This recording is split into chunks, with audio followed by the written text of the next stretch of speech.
Juliette est en deuxième année de droit à l'université de Versailles-Saint-Quentin en Yvelines. Il y a un an, sa fac, très déficitaire, menaçait de fermer. Des mesures de restriction budgétaire ont été prises. Juliette en ressent aujourd'hui les effets.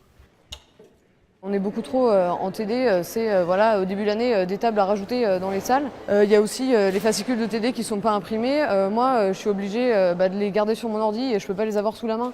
Ça veut dire que je ne peux pas surligner mes cours, je ne peux pas surligner tout ça. Depuis un an, 60 emplois d'enseignants et d'administratifs ont été gelés. Des petits masters supprimés, une filière sportive, STAPS, fermée plus tôt que prévu. Des coupes qui permettent de présenter un budget à l'équilibre pour 2015, mais à quel prix? Même pour ceux qui réussissent, un diplôme avec des heures de cours en moins, avec des options en moins, avec moins d'encadrement, c'est forcément derrière un diplôme qui a moins de valeur, parce que l'étudiant a été moins bien formé. Et ça, après, on le retrouvera sur le marché du travail. Aujourd'hui, le diplôme, c'est notre arme face au chômage. On est en train de le détruire, c'est inacceptable.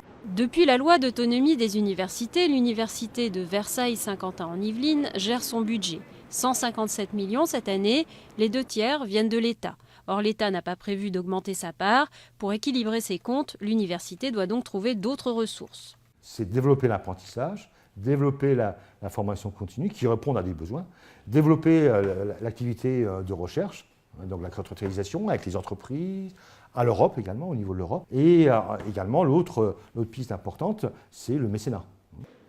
Du mécénat comme par exemple l'appel à donateurs lancé pour acheter des livres pour la bibliothèque. Objectif, collecter 300 000 € pour acquérir 7 500 ouvrages. Parmi ceux qui ont répondu à l'appel, Valérie Pécresse, députée des Yvelines, mais surtout auteure de la loi sur l'autonomie des universités.